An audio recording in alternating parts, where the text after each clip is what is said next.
du côté de chez Sam.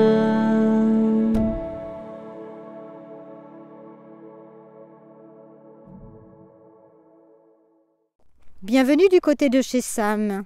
Certains éléments, une couleur, un parfum, nous marquent à tout jamais. C'est ce qui va se passer pour la narratrice de Le ciel de Bay City, le roman de Catherine Mavrickakis. Amy a vécu ses 18 premières années au 41 222 Veronica Lane, Bay City, Michigan, USA, dans la maison de tôle bleue de sa tante Babette et son oncle Gustavo.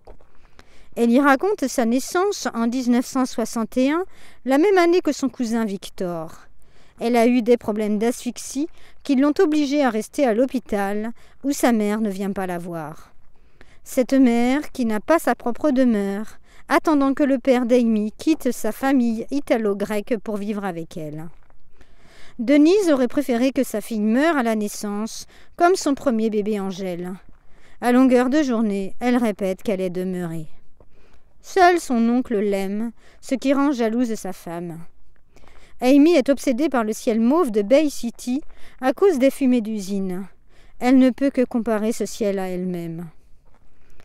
Babette est persuadée que sa nièce a un don, ce que sa sœur Denise réfute totalement. Les deux sœurs sont venues en Amérique afin d'oublier la Seconde Guerre mondiale et l'extermination de toute leur famille dans les camps de concentration. Si en se taisant, elles pensaient épargner leur progéniture, il n'en est rien, bien au contraire.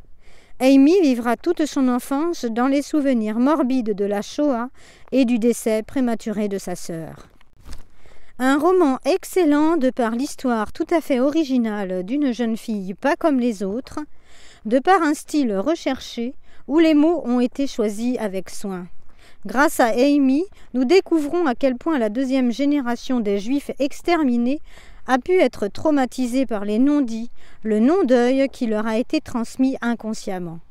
L'auteur va en profondeur dans les thèmes de la souffrance, de l'incapacité à vivre, de l'espoir malgré tout. Un roman écrit avec les tripes.